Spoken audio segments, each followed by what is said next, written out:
जैसे आप देख रहे हैं कि पूरी ठंड में आपने देखा हमने खीरे की हार्वेस्टिंग आप लोगों को दिखाई है। लेकिन आपको एक चीज़ बताना चाहूँगी कि जो खाद हम आज बता रहे हैं आपको, ये हमने पहले भी आप लोग के साथ में वीडियो शेयर किया है।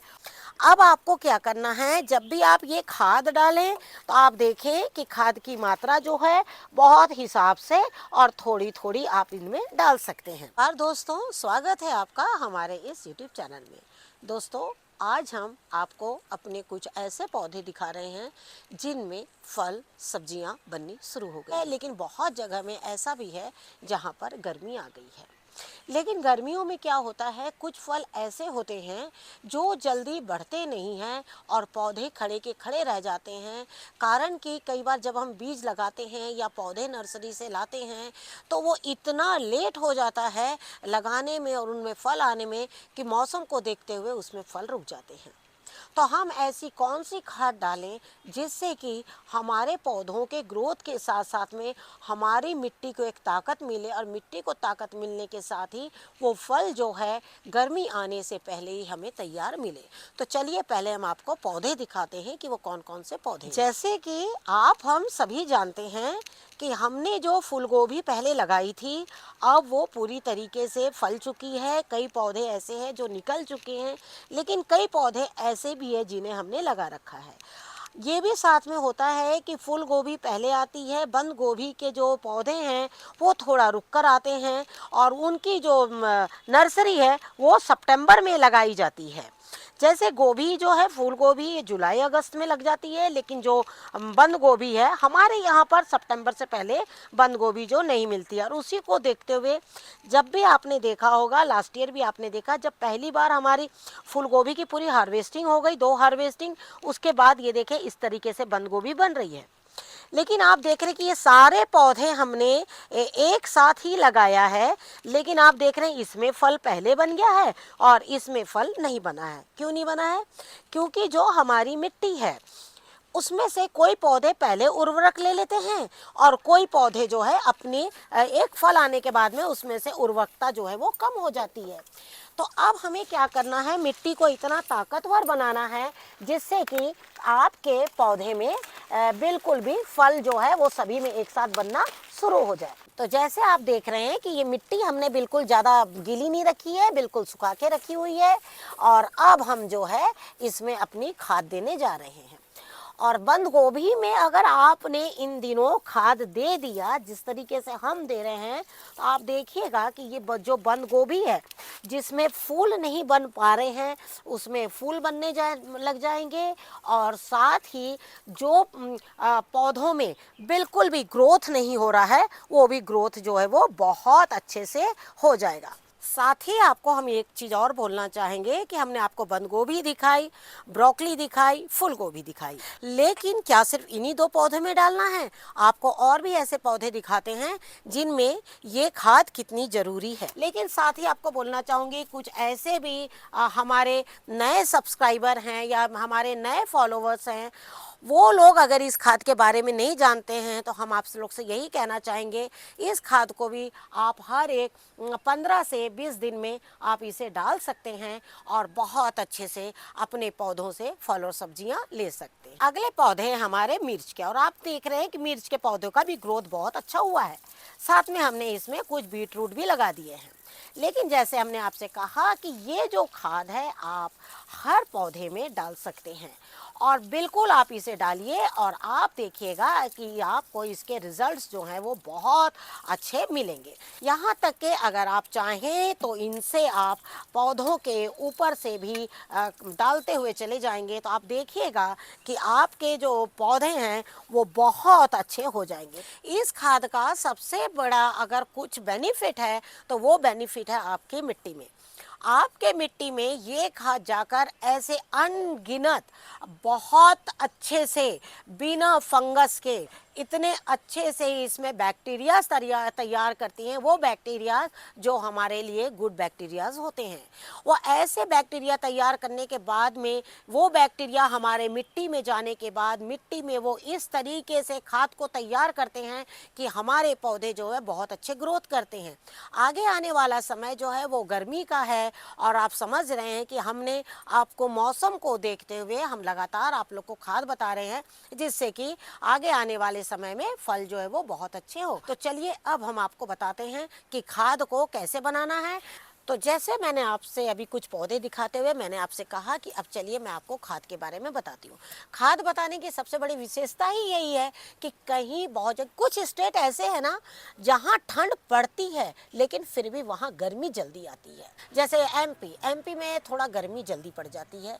जो एमपी के रहने वाले हैं, जो ये जहाँ रहे हुए लोग हैं वो जानते हैं। एमपी में थोड़ा और भी कुछ ऐसी ऐसी जगह है जहाँ पर गर्मी जल्दी पड़ जाती है। हालांकि रात को ठंडी होती है लेकिन दोपहर को बहुत तेज़ गर्मी पड़ जाती है। तो जैसे उन लोगों की जो गोभी है, ब्रोकली है, बंद गोभी है, ये तो बीच में रुक जाती है, लेकिन वहाँ भिंडी जल्दी तैयार हो जाती है ना। भिंडी है, लोबिया, ये सब सब्जियाँ वहाँ जल्दी तैयार हो जाती है। लेकिन अगर वो भी चाहते हैं कि अब आखिरी के जो फल हैं वो बहुत अच्छे हो जाएं, तो उसके लिए ही हमने ये खाद आपके लिए रखी है।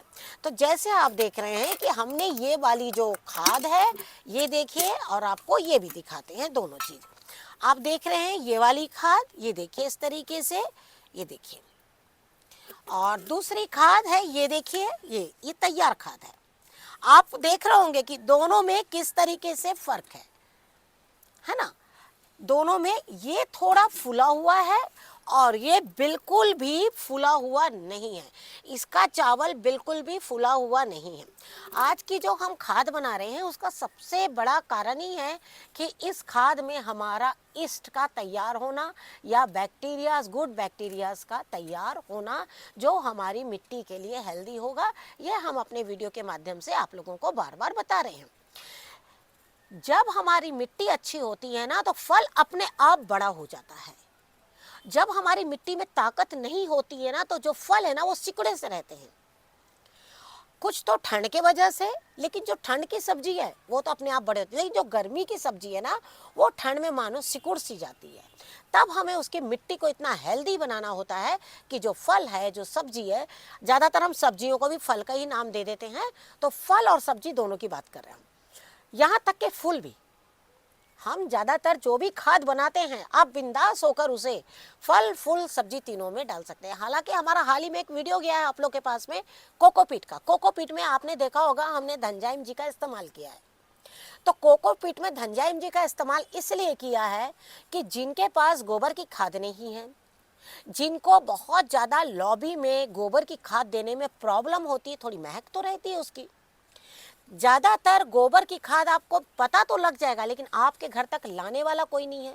उनको देखते हुए हाल ही में हमने जो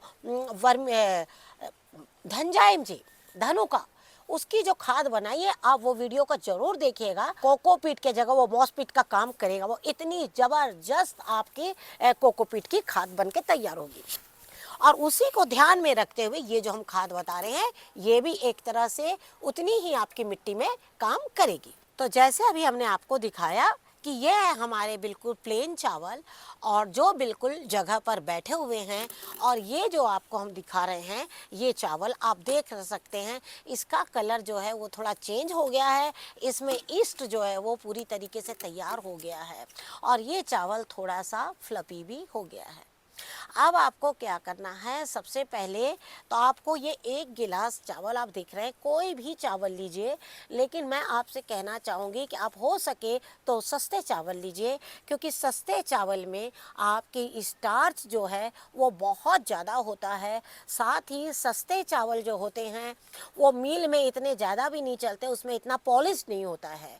तो ये चावल जो होते हैं हमारे पौधों के लिए बहुत फ़ायदेमंद होता है। साथ ही इन चावलों में बैक्टीरियाज भी जल्द से जल्द आपके तैयार होंगे, क्योंकि इसमें जब इतना स्टार्च निकलेगा, इसमें जो है थोड़ी भूसे की मात्रा रहेगी, तो आपको जो स्टार्च इसका जो बैक्टीरियाज जो हैं वो तैयार होने में, जो ईस्ट बनने में बहुत कम समय लगेगा और ज़्यादा मात्रा में इसके ईस्ट जो है वो तैयार होंगे। अब आप अगर चावल लेते हैं तो अगर आपके चावल में किसी भी तरीके का, अगर आपने घर में खाने के लिए चावल रखे हैं, अगर आपने उसमें कुछ लगाया है कीटों के लिए, कई बार कीटों की दवाइयाँ लोग रख देते हैं चावल में, या इस तरीके का अगर चावल है तो इसको अच्छी तरीके से 2 बार धो लीजिए। ज़्यादातर मेरे चावल मेरे खेत के ही होते हैं, वो साफ़ होते हैं, तो मैं क्या करती हूँ उन्हें बिल्कुल इसी तरीके से भिगा देती हूँ, मैं इन्हें धोती नहीं हूँ। लेकिन अगर आपके चावल ऐसे हैं तो उससे कम 1 से 2 बार उसे आप धो लीजिए। ये तो हो गया आपका चावल। अब चावल जब आपने धो लिया, अब आपने इसे क्या किया, पानी में भिगो दिया। 1 से 2 ग्लास पानी में भिगो दीजिए। जब आप चावल भिगाएंगे, चावल भिगाने के बाद का जो पानी है उसको आप नहीं फेंकेंगे, उसी में चावल को अच्छी तरीके से ग्राइंड कर लीजिए। ग्राइंड करने के बाद में ध्यान रखें कि इसमें ज़्यादा मात्रा में पानी ना मिलाए, क्योंकि पानी हमें बाद में मिलाना है। अभी हम इसे बिल्कुल अच्छी तरीके से तैयार करेंगे, क्योंकि जब आप मिक्सर ग्राइंडर में जब चावल को पीसेंगे या चावल पीस के डायरेक्ट इसमें डाल देंगे और पानी नहीं डालेंगे तो ये बहुत अच्छे से फूलेगा। लेकिन जब आप इसमें ग्राइंडर के बाद जब इसमें पानी डाल देंगे तो जिस तरीके से रात का मौसम अभी ठंडा है तो चावल जो है वो बहुत ज़्यादा नहीं फूलेंगे, इसलिए आपको इसमें पानी नहीं डालना है। आपको अगली चीज़ है वो है आपकी छाछ। छाछ या दही। आपको एक चीज़ बताना चाहूँगी, छाछ या दही जो है आपकी, अगर आप क्या करिए, 1 गिलास चावल यानी कम से कम ये आधा किलो चावल होंगे या थोड़े बहुत कम या हाफ केजी चावल होंगे। अगर आपके पास में गाढ़ा दही है तो 50 ml दही आपको मिलाना है। 50 ml दही से ज़्यादा नहीं मिलाना है। लेकिन चावल को पीसने के बाद आपको 2 दिन इसमें बिल्कुल बंद करके रखना है, इसे खुला आपको नहीं रखना है।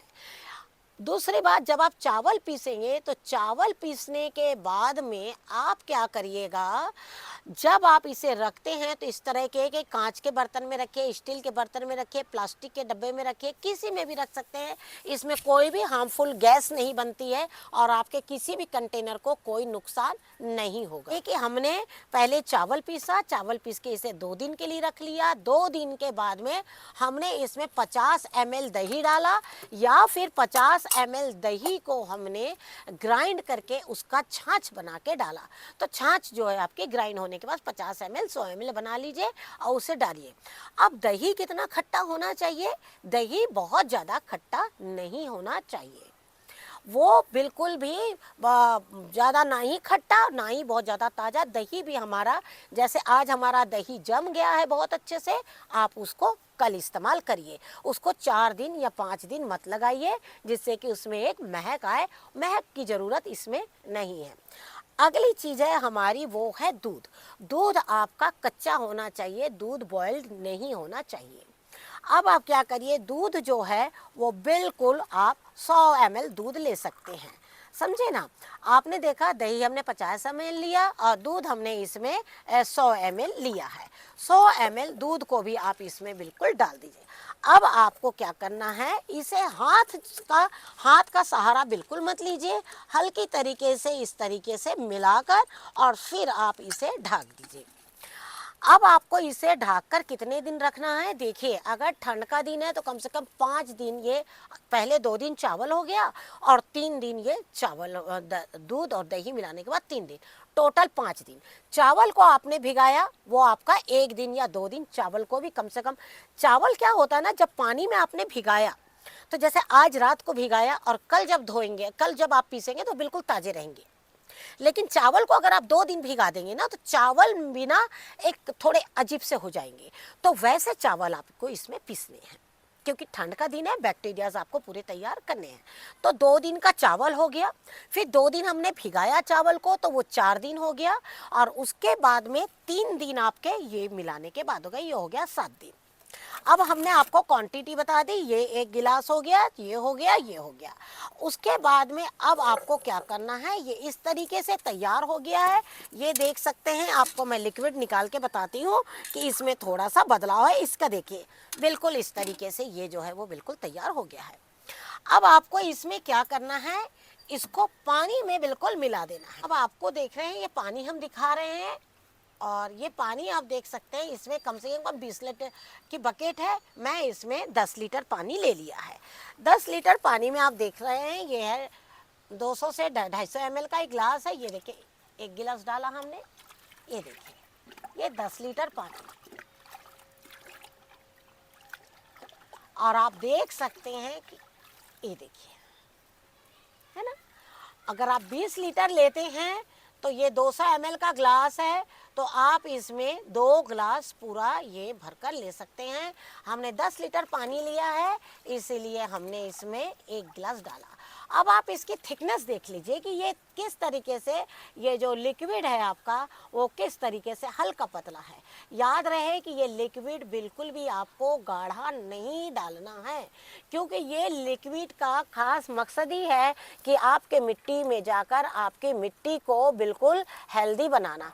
तो इस तरीके से आपको क्या करना है, अपने पौधों में खाद को डालना है, और आगे आने वाले समय में आपको अपने हर एक पौधों से फल लेना है। फल चाहे फिर पौधा, चाहे वो किसी भी चीज़ का हो, हमने आपको दिखाया है। और भी कई ऐसे पौधे हैं उसमें भी आप इस खाद को बिल्कुल डाल सकते हैं। तो आपने देखा कि किस तरीके से हमने पौधों की जड़ों में डाला, और आप समय पर इसमें बिल्कुल पतला छान कर, इसमें तो खैर कुछ और ही है, पानी है सिर्फ, इसमें हमने ये लिक्विड अभी नहीं डाला है। बिल्कुल लिक्विड को छान कर आप इसका पत्तों पर भी छिड़काव कर सकते हैं, वो भी ये बहुत ज़्यादा हेल्दी होता है। छिड़काव में जैसे आप खीरे के पौधे में छिड़काव कर दीजिए, मिर्च के पौधे में छिड़काव कर दीजिए, और जैसे गोभी में फूल नहीं आया है उसका जो बड जहाँ से शुरू से निकलता है वहाँ पे छिड़काव कर दीजिए, ये बहुत फ़ायदेमंद होता है। तो जिस तरीके से हमने आपको फिर से एक बार गर्मी आने से पहले एक खाद बताई है, इसी तरीके की खाद हम चाहेंगे आप अपने पौधे में डालिए, और आगे आने वाले समय में अपनी सब्जियों को बिल्कुल लेते रहिए। आशा करती हूँ आपको आज का ये वीडियो जरूर पसंद आएगा। वीडियो पसंद आए तो लाइक और शेयर जरूर कीजिए। Thank you very much. नमस्कार, जय हिंद, जय भारत।